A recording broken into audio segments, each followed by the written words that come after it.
일반적으로 부모님들은 자식들에게 집을 구하는 비용, 사업 자금, 결혼 자금 등 모든 것을 다 해주고 싶어 하고 자식들도 그걸 당연하게 여기는 경우가 있습니다. 그런 식으로 금전적인 것들을 제공했을 때 과연 자식들은 감사하게 생각하여 부모님께 더 잘할까요? 잘하더라도 일시적일 뿐 금세 잊어버리곤 합니다.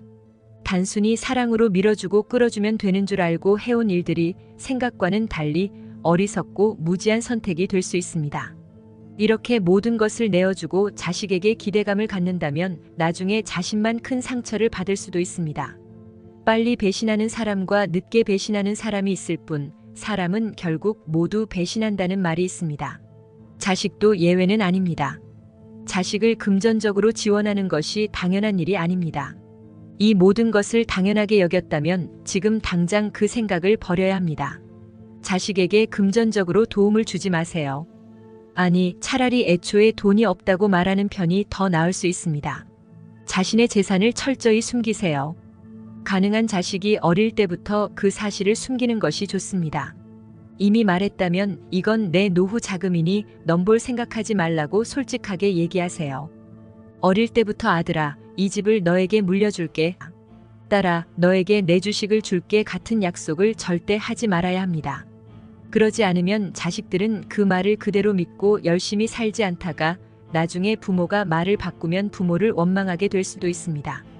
재산을 미리 알려주면 아무리 효자, 효녀라도 그 돈을 의식하게 됩니다. 마치 그 돈이 이미 자신의 것인 양 생각하고 돈이 필요할 때 부모가 지원을 해주지 않으면 부모에게 서운함을 느끼게 됩니다. 모르는 게 약이라는 말이 있듯이 차라리 자식이 모르게 하는 것이 낫습니다. 부모는 자식이 자신의 재산이 얼마나 되는지 이미 알고 있다면 자식이 무언가를 하려고 할 때 금전적인 지원을 하지 않기 어려운 상황에 놓일 수 있습니다. 혹시 자식이 섭섭해할까봐 다시 돈을 주고 이렇게 악순환에 빠지다 보면 결국 자식에게 노후 자금까지 모두 내어주는 상황에 이를 수 있습니다.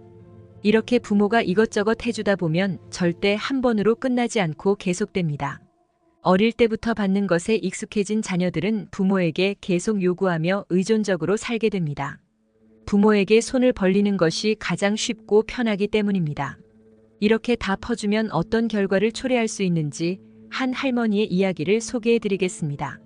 충북에 사는 어느 할머니는 젊은 시절 엘리트 여성으로 불렸습니다.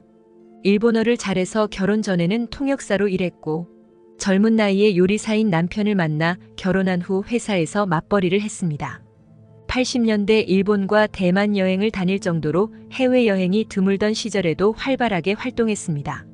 그렇게 맞벌이를 통해 남편과 함께 모은 돈으로 마당이 있는 2층 단독주택을 마련했습니다. 할머니의 집에는 기념품과 양주가 가득할 정도로 중산층의 전형적인 생활을 누리셨습니다. 하지만 지금 이 할머니 부부는 기초연금과 남편이 경비원으로 일하면서 버는 40만 원으로 근근히 생활하고 있습니다. 어떻게 이렇게 된 걸까요? 큰 고난 없이 살아온 할머니 부부의 생활이 이렇게 바뀐 이유는 다름 아닌 자식들 때문이었습니다. 두 아들과 두 딸, 4명의 자식을 키우며 결혼자금, 신혼집자금을 모두 마련해주며 아낌없이 지원했습니다. 이후에도 자녀들의 사업자금, 이사비용은 물론 결혼 후에도 자녀들에게 1억 원씩 골고루 나눠주었습니다. 자녀들은 부모가 부자라는 것을 알고 있었기에 물려받을 것에 대한 기대가 컸고 이 할머니는 그 기대를 충족시키기 위해 모든 것을 퍼주었을 것입니다. 그렇게 돈을 쏟아붓던 할머니는 결국 단독주택을 팔아 전셋집으로 이사했고 점점 더 작은 집으로 옮기며 지금은 10평 남짓한 작은 집에서 힘겹게 살고 계십니다. 이 이야기를 듣고 어떤 생각이 드시나요? 여전히 나는 자식들이 잘 사는 것이 중요하다라고 생각하시는 분들도 있을 것입니다. 그렇지만 자신을 이렇게 힘들게 하면서 자식들의 행복만 챙기는 것이 과연 바른 길일까요? 또한 자식들이 그것에 대해 고마워하며 부모를 잘 보살펴줄까요? 자식들은 지원받을 때만 고마워하고 시간이 지나면 받은 것에 익숙해져 평소와 똑같이 행동하게 됩니다. 사람은 본래 잠깐 변할 수 있지만 본성은 쉽게 바뀌지 않습니다. 그 변화가 지속되지 않으면 결국 원래대로 돌아오게 마련입니다. 그러면서 내가 이렇게까지 해줬는데 왜 자식들은 내가 준 만큼 되돌려주지 않는가라며 부모와 자식 간의 관계가 틀어지게 됩니다. 물론 이를 자식 탓으로만 돌리기는 어렵습니다. 어릴 때부터 부모에게 자립심을 배우지 못하고 받는 것에만 익숙해진 것은 부모의 책임이기도 합니다. 처음부터 받는 것에만 길들여지다 보면 자립하는 법을 배우지 못하게 됩니다. 부모는 자식들에게 무조건적인 금전적 지원을 하기보다는 자녀가 스스로 돈을 벌고 자립할 수 있도록 도와주는 것이 더 중요합니다. 요즘에는 요양원에 대한 관심이 급속도로 증가하고 있습니다. 이제는 자식들이 부모를 직접 부양하는 시대가 아니라는 점을 보여주는 증거이기도 합니다. 따라서 부모는 자식에게 의지하지 않고 혼자서도 잘 살 수 있도록 준비하는 것이 중요합니다. 자녀의 자립심을 기르는 것과 관련하여 하나의 실험이 있습니다. 20년 동안 1만 4천 명 이상의 부자들을 조사한 토마스 스텔리 교수는 부모로부터 금전적으로 지원받은 자녀일수록 재산을 모으지 못했고, 반대로 거의 지원을 받지 않은 자녀들이 더 많은 재산을 모았다는 사실을 발견했습니다. 그 이유는 이렇습니다. 돈을 쉽게 받는 사람들은 돈의 소중함을 모르고 돈을 버는 일이 얼마나 힘든지 알지 못합니다. 또한 부모가 알아서 지원해주니 자립심도 떨어집니다. 이런 자녀들은 나이가 들어서도 부모에게 의존하게 됩니다. 토마스 스텔리 교수의 저서 백만장자불변의 법칙에서는 성공한 사람들은 자녀들을 강하게 키웠다는 공통점이 있다고 설명합니다. 돈이 많을수록 자식에게 그저 돈을 주는 대신 어떻게 스스로 돈을 벌 수 있는지를 가르쳤다는 것입니다. 여기서 알 수 있듯이 무조건적인 지원은 오히려 독이 됩니다. 자녀에게 자립심을 길러주지 않고 돈으로만 모든 것을 해결하려 하면 절대로 한 번으로 끝나지 않고 계속 요구하게 됩니다. 삶의 지혜, 지혜로운 삶. 우리가 인생을 살아가면서 지혜로운 사람이 되고 싶어하는 이유는 무엇일까요? 이건 간단합니다. 바로 나의 심신 건강을 위해서, 그리고 내 자식, 내 가족들이 평안하고 지혜로운 삶을 살아갈 수 있도록 도와주기 위해서일 겁니다.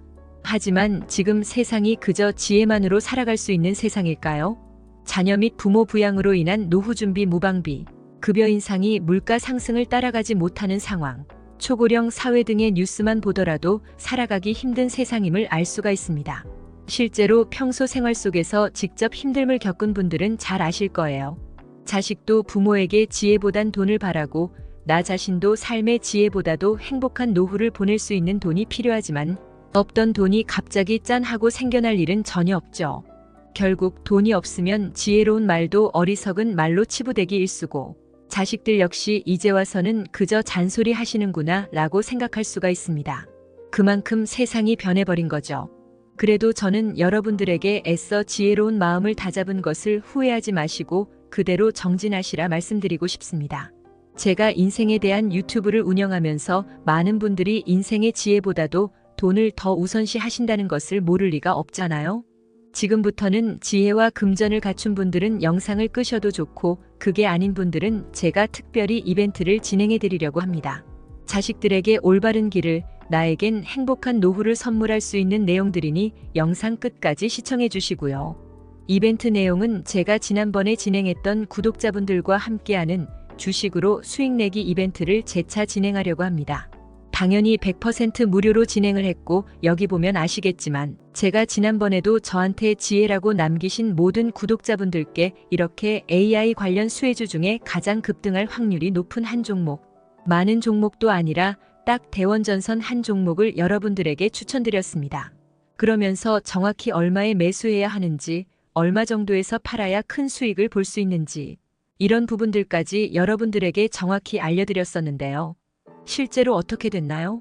오른쪽을 보면 아시겠지만 제가 문자로 이 대원전선을 소개해드리고 나서 실제로 이렇게 300% 3배 이상의 급등이 나왔습니다. 그래서 당시에도 많은 구독자분들이 제가 드린 대원전선으로 수익을 볼 수가 있었는데요. 다시 한번 축하드립니다. 자, 이번에도 마찬가지입니다. 최근에 이슈되고 있는 게 자율주행의 완전 상용화이기 때문에 우리가 어떻게 생각해 볼 수 있을까요? 자율주행이 상용화되면서 가장 필요한 부품인 차량용 AI 반도체의 수요가 굉장히 커질 수밖에 없다. 그럼 그 중에서 과거 자율주행 관련주로 크게 오른 전적이 있고, 차량용 반도체 매출이 계속해서 증가하고 있는 우리나라 기업들 중에 한 곳이 가장 크게 부각을 받을 수밖에 없겠구나. 당연히 우리가 이쪽으로 생각을 해야 된다는 겁니다. 그렇기 때문에 이번에도 지난번과 똑같이 지혜라는 문자를 보내시면 이번에는 차량용 반도체 관련주 중에 앞으로 대장주 역할을 하면서 가장 크게 급등하는 종목을 구독자분들에게 문자로 종목명과 매매하는 시점을 모두 알려드리겠습니다. 그래서 여러분들이 지혜로운 삶과 더불어 행복한 노후와 가족의 화합을 위해 주식으로 돈 버는 연습을 한번 해보시라 이렇게 말씀을 드리는 거고, 혹시라도 나는 주식을 하지 않는다 하시는 분들은 주변에 주식하시는 분들에게 추천을 해주셔도 되고, 아니면 연세가 있으셔서 투자가 어려우신 분들은 자녀분들에게 한번 사봐라, 이걸로 한번 수익을 내봐라 이렇게 스마트하고 지혜로운 조언을 해줄 수도 있겠죠? 그래서 지금 이 영상을 보시는 제 구독자분들 중에 나도 지혜로운 삶을 위해 이번 종목이 조금 궁금하다 하시는 분들은 누구나 상관없이 어느 시간대나 상관없이 연락하실 수 있도록 이렇게 이벤트 전용 번호를 항상 남겨놓고 있습니다. 이전처럼 똑같이 지혜라고 문자 보내시면 제가 이번에도 똑같이 무료 추천 급등주를 보내드리겠습니다. 이해되시죠? 여기 있는 이벤트 전용 번호로 지혜라고 보내시면 여러분들이 직접 지혜로운 삶을 위해서, 행복한 노후를 위해서, 자녀분들을 위해서 돈 버는 연습을 해보실 수가 있는 거고, 제가 돈을 받는 것도 아니고 투자를 대신해 드리는 것도 아니니까 부담 없이 신청하시면 되는 겁니다. 그리고 여러분들이 수익이 나면 저는 다른 것은 바라지 않습니다. 제 채널의 구독이랑 좋아요 한 번씩만 눌러주시라 이렇게 다시 한번 말씀을 드립니다. 여러분들의 행복하고 지혜로운 삶을 기원합니다.